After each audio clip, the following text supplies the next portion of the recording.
Backstage with Mothership on Solid Rock Radio begins now. Hear the best in new music, artist interviews, stories from the road, and more. You are now backstage, and here's your host, Mothership. Welcome, everybody. I hope you're all well. My guests this week are friends Shaun Hypes and Brandon Osborne of the band DENS. Let's not waste any time and jump right into the call. Okay, so I have Shaun Hypes and Brandon Osborne of DENS. Hey, guys. Hey. So we're all three in different locations. Well, Shaun, your vocals. Brandon, your drums, right? Yes, ma'am. Yes. And we met one time before at a concert. First time I got to see you guys, and you were with Jason Wisdom of Death Therapy, and that was a fun night. It was a really fun night. That was a really cool vibe and a really cool spot at that studio. Was it Vegas Studio? Vegas, yeah. It almost felt like a secret show. I don't know if that was just because it was up on a hill, like at a cell tower spot, almost back in the woods. But that was a really cool time. Jason hadn't released his record yet, so we got to sit and listen to the whole brand new Death Therapy record back in whatever year that was. It was only 2 years ago. Seems like forever. 10 years ago. Yeah, that was neat. The first time that we had the famous banana pudding as well. Oh, okay. I'd like to throw that in there because that was awesome. So there is the banana pudding reference for the night. Is there a limit on the number of references? No, there's not. I mean, we can. Okay. The higher you score, the more you get next time. So, how long has DENS been together? Oh man. Oh boy. DENS guys have been together for a long, long time. So Brandon, Josh, and myself, we played in bands that played together all through college. So I think Josh Tomlinson and I have played together since we met in middle school. I mean, back in 2000, actually. Then I think Waltman and I met in 2006 and started playing music then, and then met Brandon shortly thereafter, toured around, just playing shows in different bands. And then in 2010, the four of us, started playing exclusively with each other. We did worship stuff, and we did that till about 2016. And we just kind of felt like we wanted to get back into that. We were doing a lot of camps, and, when you go do a camp and you're leading worship, it's hard to do your own original stuff because no one knows it, and you're supposed to be, leading people in worship. And so you're doing the mainstream stuff that's out there. And we just really wanted to get back to just writing whatever we felt like writing. Didn't want to be kind of pigeonholed into a specific genre. So we formed DENS. We transitioned, I guess, to DENS in 2016, and then released our first record right around then, from Small Seeds Come Giant Trees, and then got hooked up with Face Down and came out with No Small Tempest in 2018. Yeah. So we've been playing together for a long time. But yeah, so DENS is about 5 years old. Okay. Well, you're still with Face Down, right? We are. I should say the family at Face Down. They're for real, just genuine, awesome people who just want to really support their artists and, give them a platform and a voice. They're very personable, very artist oriented, and they do everything that they can within their power to help you succeed. And it's been seriously a joy and a blessing to be on Face Down and have their support. I think we have felt for a while now, this was kind of God's plan for at least our art and our music and our ministry. Yeah, I definitely feel like hooking up with Jason and the Face Down family, when we look back over the history of DENS, it's going to be one of those pivotal moments for us. Man, wouldn't have changed a thing about it. Nope. The first time I met you, I thought for sure DENS was some sort of acronym. Have you come up with an acronym for it yet? No, we just leave that up to everybody else. Make it what you want. They were like, is that y'all's initials? Nope, not at all. We've been called DANS. We've been called Dennis. We've been called Dents. They were like, is it DENS or is it Dents? And we're like, well, one of us is DENS. But yeah, we've been called everything under the sun, but no acronym. That was actually kind of the point, have a name that meant something, but also kind of really meant nothing at the same time. We got it from Luke 9, where Jesus says that foxes have dens and the birds have nests, but the Son of Man has nowhere to lay his head. We kind of just got it from that. And you see dens throughout, Daniel the Lion's Den, even the upper room with the disciples could be considered a den. It was short, sweet, simple. We went with that. I hated it first. I think I've already been on the record. Absolutely hated it. We have that on the record. Which is also one of the reasons why we chose it. It's because Brandon hated it. He was like, I hate it. We were like, that's it. Got it. I love it. Yeah. Okay. If Brandon ever approves anything, it doesn't happen. So Well, y'all just pick on each other all the time, don't you? never. One says no, the other says we do. The one who gets picked on says, we do. I give it back. I ain't care. Okay. I know you do. Okay, so now we're going to fast forward. You put out this brand new album, March 6th, 7th of 2020, called Taming Tongues. And wah, wah, wah, the Awesome pandemic time. hit. We knew it was coming. We just were like, got to get there before everything gets shut down. Yeah. We had this. Really? Yeah. No. That was interesting. We were actually touring that. We went and did Face Down Fest, like the first one that they had since I think like 2017. So it had been a few years. And we were on the road with Convictions and War of Ages. Oh, wow. And we were actually just kind of doing, that kind of Southwest hub, Phoenix, LA, San Diego, San Francisco kind of area. And then we jumped off in Tucson. We were coming back home, and the War of Ages and Convictions were, they had a bunch of other dates lined up. And I think actually War of Ages was set to tour with Disciple soon after that. I think they made it one more date past when we left. Yeah. And that's when everything got closed down, shut down. So yeah, it was wild. It's a story. I'm going to tell you what. I mean, they were shutting down cities on our coattails. It was we were in the San Jose, San Francisco area. And then it was the next night we came back down south, and then they were shutting down San Francisco on lockdown. And we were on the road, and we didn't know what to think. What's going on? Do we need to bail out and go home? And it was a range of emotions, because then we had people back home and worrying about them getting sick and stuff like that, and what this thing was. And it was for sure a very memorable experience that none of us will soon forget. And all that, I am extremely thankful, because we got to tour the record for 2 weeks.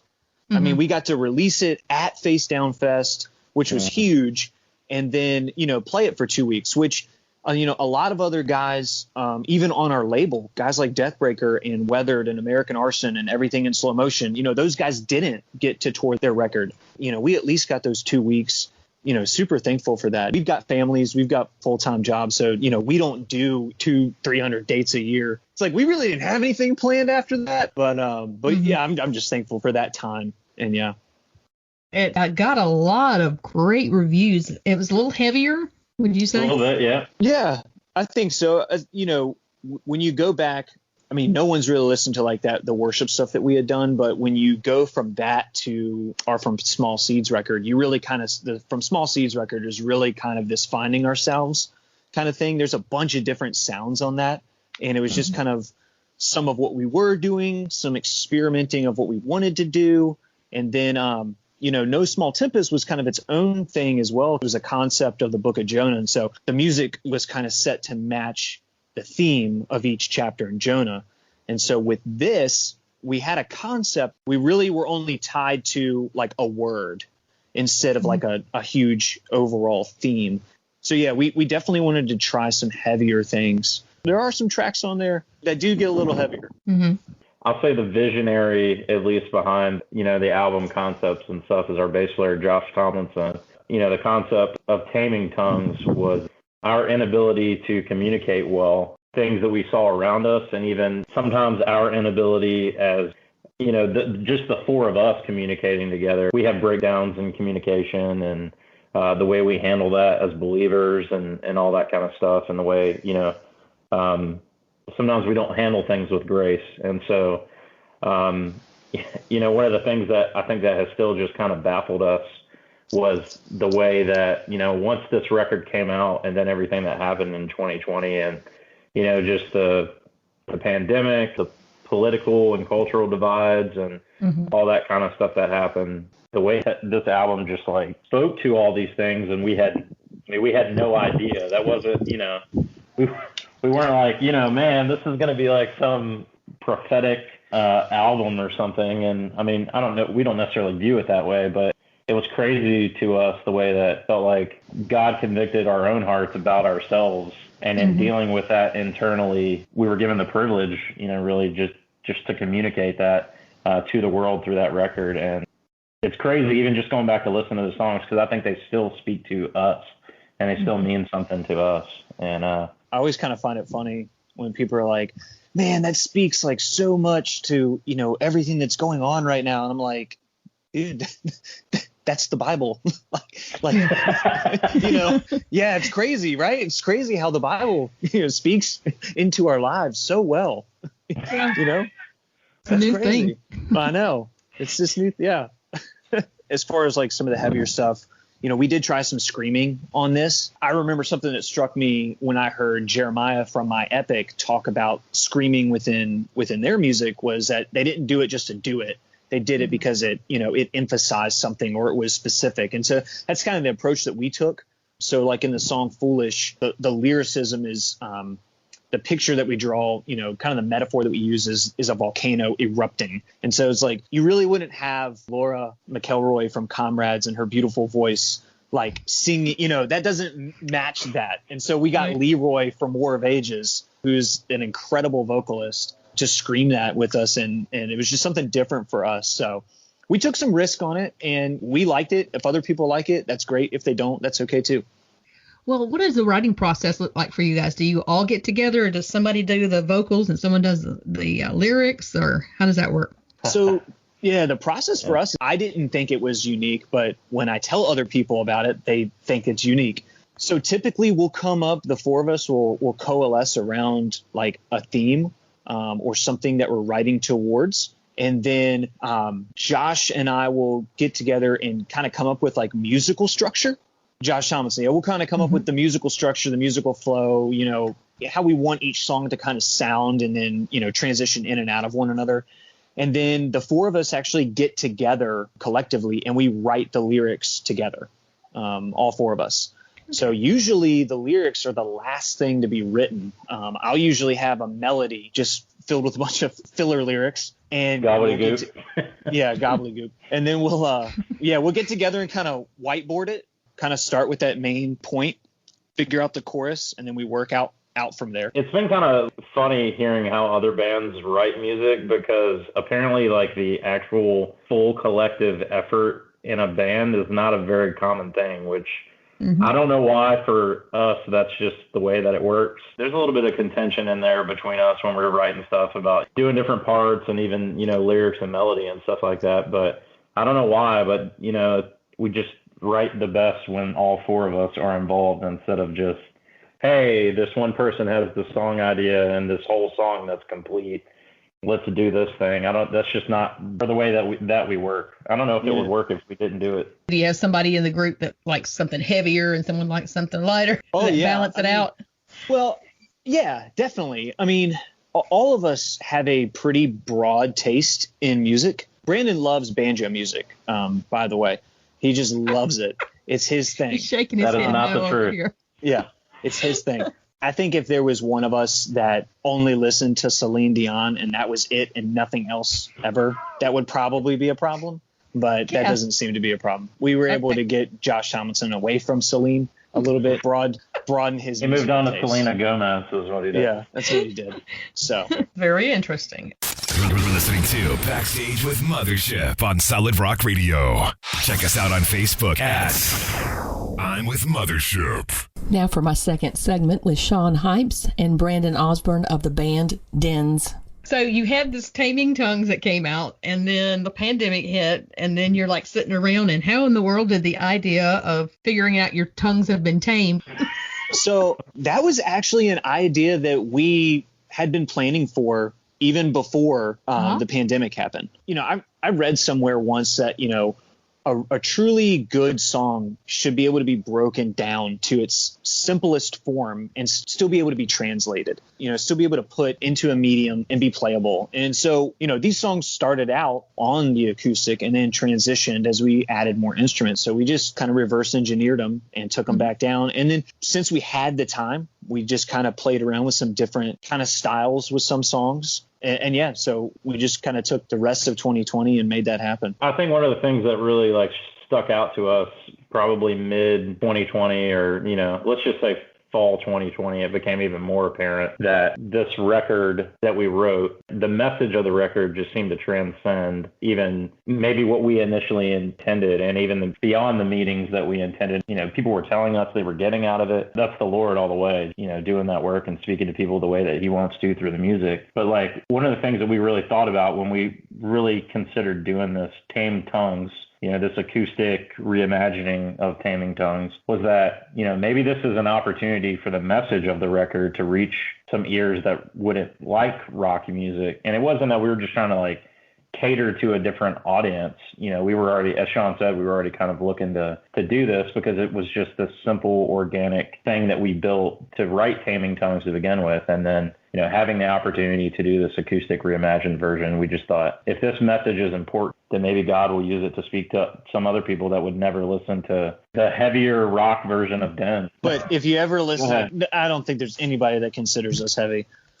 Well, that's true. That's also true. There might be like that's relative to your audience, right? That's true. That's true. My mom might, but I don't. I don't think. I think you're CCM. Yeah, maybe so. You're a little bit heavier than that. I thought Foolish could get on K-Lo.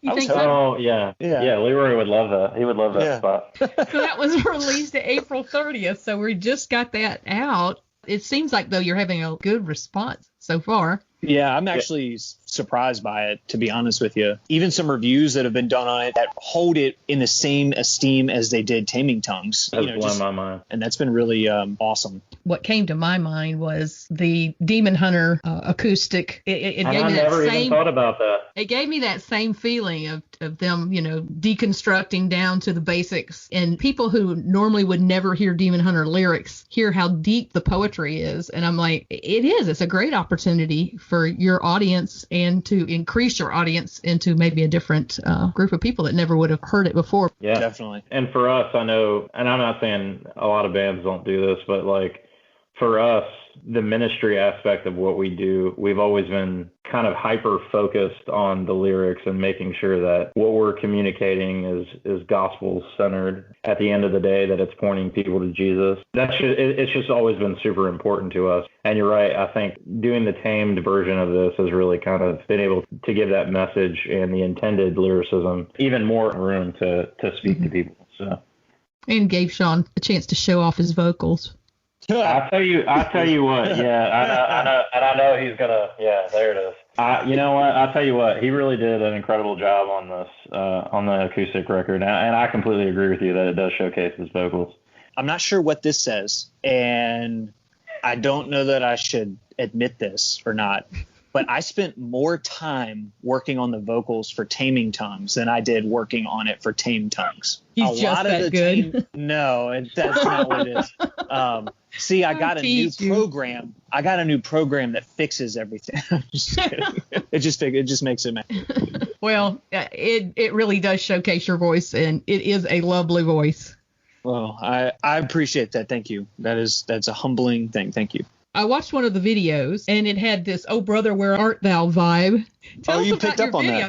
That? Yes, it was like so obvious to me. So, like the original version for 2, I think we were riding around one day. We were like, it'd be really funny is if we did a music video, like a Western music video for 2. It's like I could just see Josh Thompson in like a cowboy hat, like boots and spurs and things like that. Because of the writing of the record, when found out that he had written the lyrics, "I'm a California wildfire in need of your grace," and we were like, "Oh yeah." Do what? I didn't know that he had. You're what? I didn't know that that's what it was. Like he did a demo, and I couldn't understand what he was saying. And then we went to write the lyrics, and I was like, "I'm a California wildfire." Like I just thought it was cool because it was like a big word that he was like, he's using big words. Yeah, so that was funny. So that kind of got us like on this like kind of Western kick with it. And then we were planning the music video for 2 because like the music just kind of had like this Johnny Cash kind of feel, like this stomping chains thing. So we went with that. And then I think I called Josh on the phone one day and I was like, "Hey, what if we did like a Oh Brother, Where Art Thou spoof? Because that's Josh Waltman's like one of his favorite movies. I was like, what if we just did like a spoof of that? It's loosely related. You know, it's this kind of redemption and this back and forth between wanting to do the right thing, but sometimes not doing the right thing. We were like, let's go have some fun with it. And that's what we did. Like, for real, when we shot that, it was so cold outside. It was like January. So cold. Snow on the ground in like Danville, Virginia. What's really funny about us shooting music videos, so we shot a music video for our song Dead Rise, which is from the No Small Tempest EP. Well, I was like, hey, like I kind of want to make this like look cold because it's by a boat, right? I kind of want to make this like look like kind of cold Northwestern, you know, like crab fisherman type thing. Except we went to film it in Manio in the Outer Banks. And it was literally like 95 degrees and it was like 6,000% humidity. And so we're all sweating, right? But it's really funny because it looks like it's raining, but it's not. I'm going back to watch this now.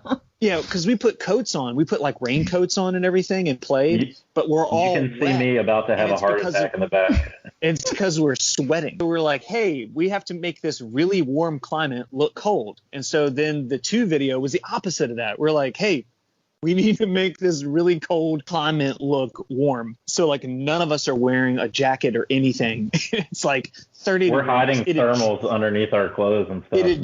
It just snowed the night before. I thought the weekend was going to be ruined because it was like 6 inches of snow. We can't make this look like Louisiana in the summertime. It's not going to work. That typically happens. I remember talking with the girls from GFM. They were trying to film their Christmas video and they were burning up. It's how it goes. That's one thing as an artist that is always like, you have to be ahead of when you're wanting to release things. And it's a long time. Yeah. And so this just came out April 30th. When did we finish this? Yeah, we finished the whole. What century? Because time is standing still. Yeah. Yeah, we finished recording Tamed Tongues in December of 2020. That's right. And then we had 3 months to get music videos for that. And actually, it's really funny. We're releasing more video content for this record than we have for any record. We've still got 2 or 3 more videos coming out over the next few weeks. This is exciting news. What calms you down when you're stressed? Brandon first. Oh, no. Oh, so this is going to sound like the most musician answer ever, but believe it or not, playing the drums. I have really bad ADHD since I was real little, and so the drums has always been like an outlet for me, and it's also like one of the times that like I feel like my head is the most clear and I can focus the most because it's like my brain's all over the place 24 hours a day, but then when I'm playing drums, it's like my brain focuses on the one thing, and it's like my serene thing, even though I'm hitting things really hard and probably look like I'm dying because I'm just wailing on something. It's good for me when I'm stressed. I think I'm onto something here because just about every drummer I know is ADHD.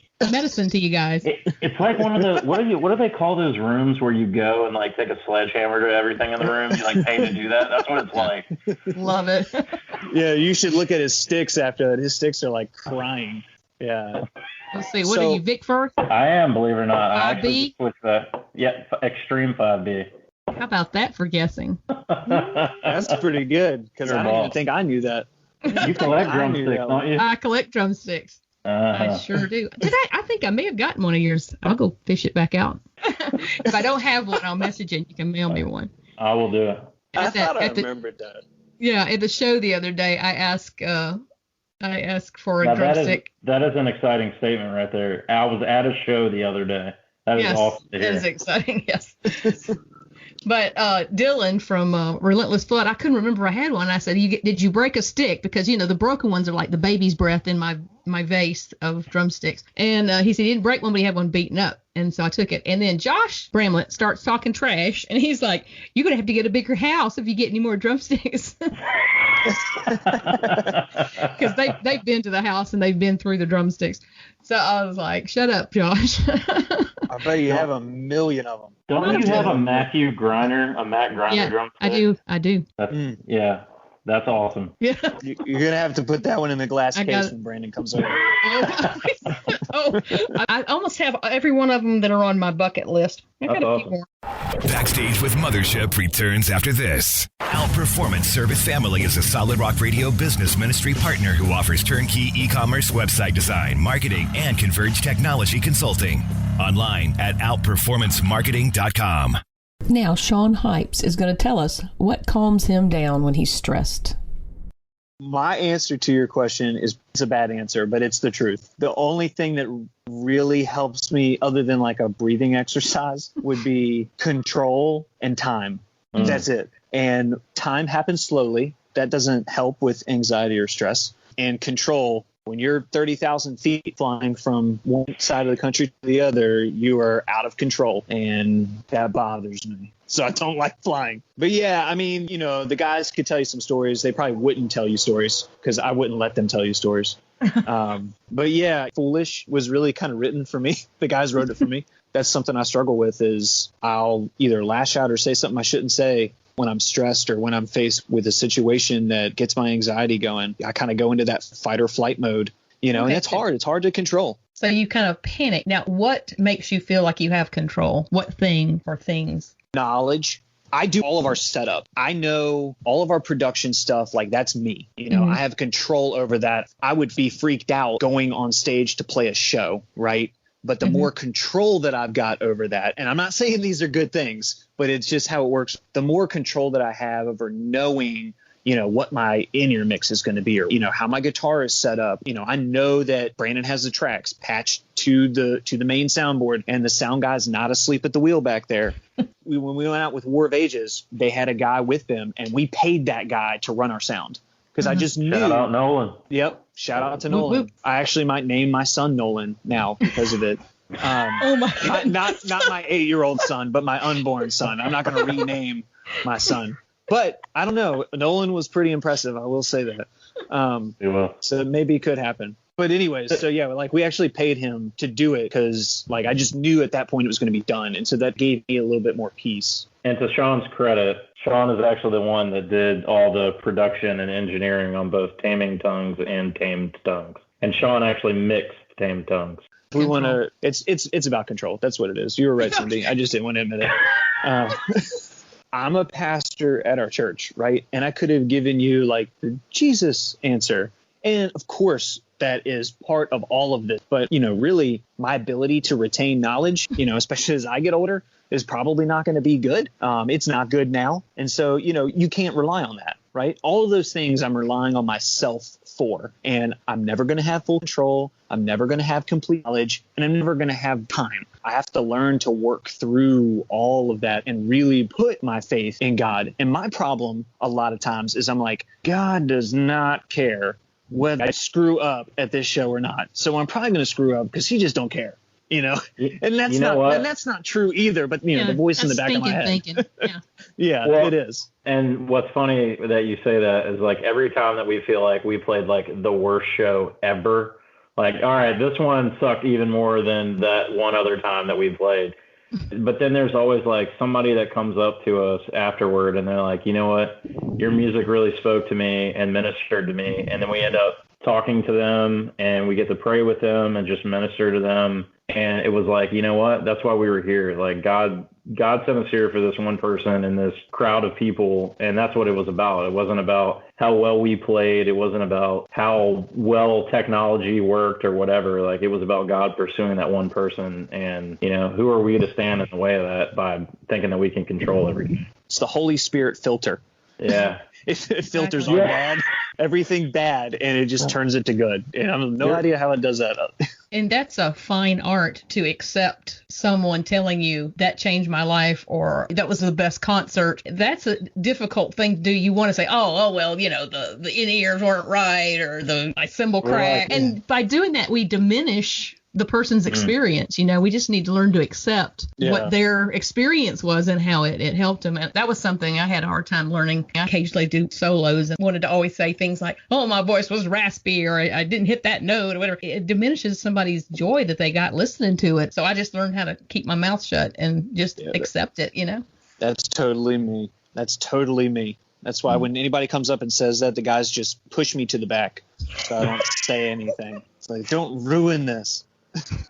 We had one guy, I'll never forget this. This was kind of funny. We had one guy come up to us. It was a show where we actually had to stop a song in the middle of the song because, like, I think it was my fault. Thinking about all these other things, except what I should be thinking about, which is actually like playing and singing the song correctly. And so we had to stop and restart it. And the guy was like, you know what? I really appreciated how you guys like were able like to do that.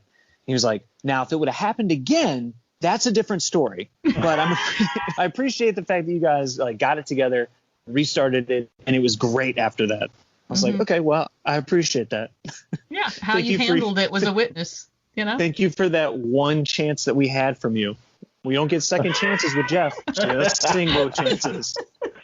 Oh, we're almost out of time, but I was going to ask what's next. And we know we got some videos coming out. Anything else that I missed? Are you starting to think about a tour? I will say we are working on some shows. We're still kind of like everybody else trying to figure out what that looks like.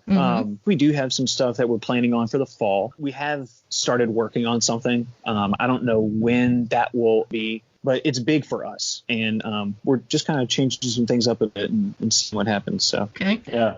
I think 2020 really made us realize that we had really come to grow with each other in the community, in the music community, and to not have that in 2020, I think, you know, be around people and to just share life with people. And, you know, I think we maybe took that for granted a little bit. We're really looking forward to that coming back. We're trying to come to states and cities that we have never been to before. We've been hearing those people that have been begging us to come to these certain places. And so we're trying to make that happen. You know, we're aiming for the fall, but we're just trying to, you know, be mindful of everything that's going on and, you know, just trying to do what's best for everybody. But we are going to get out there for sure. And so we're excited for that. And thank you for the opportunity to even, you know, be on here and talk about any of these things, just affording that to us. Yeah, we love you and everything that you do and the way that you support the music community, because to have support and people that actually care and know that, you know, they got your back in prayer, they're thinking about you and just even taking care of your needs when you're on the road, like that's huge. And I know that's a big place in your heart and why you do the things that you do as a ministry. And so I don't know if enough people recognize you for that, but thank you. It seriously means a lot. Oh, thank you very much. Well, I love doing it because I think I get blessed more than you guys do. So that's my secret. Before we go, real quick, your favorite road snacks. Brandon. Combos. Pizza combos. Okay. All right. Shaun. Chick-fil-A. Chick-fil-A. Chick-fil-A. It's breakfast, it's brunch, it's lunch, it's dinner, it's dinner, it's a snack. Chick-fil-A. Anytime, every time. Okay, so what is your stance on the fact that Chick-fil-A is limiting the sauces?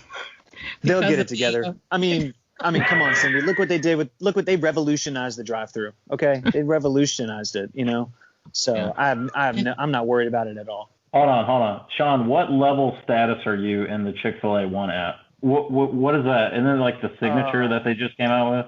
Yeah, I don't even think they have a tier for that yet. I think it's just Shaun status. The amount of points that he have is just obscene. Yeah, I have a lot. What do you get with the points? You get more free sauce food? Packets. No. I could get some more sauce packets at Chick-fil-A, especially where I live, just because they know me, which is sad. But it's literally like, you know, like the old diner where like everybody like knew you, right? Yeah. That's what my local Chick-fil-A is to me. He's not kidding. Everybody knows they know me. I can feel that. Yep. I feel that is true. Shout out to Sam. Shout out to Wayne at the Chester Chick-fil-A. So. Oh, that was fun. I appreciate you guys. Thank you, Cindy. We appreciate you. We appreciate you, and y'all have a great week, and hope to see you out there on the road sometime. Definitely. You will. Oh, I'm hoping we come south this fall. We are. I'm making it happen. Brandon's making it happen. Making the magic happen. You've got his word. Okay. Well, good night, guys. Thank you. Thank you so much. Thanks. All right. Bye-bye. Bye. Thank you for listening tonight. Stay tuned for more great music all night long. Be sure to check out my I'm with Mothership Facebook page and Solid Rock Radio's website. Follow the link under shows to Backstage with Mothership, which will have the links to my guests' social media accounts. This show will be replayed at 4 a.m. Eastern Time. Past interviews available on podcast.solidrockradio.org, iHeartRadio, Apple Podcasts, Spotify, and on Pandora platforms. And remember this week, be kind to one another.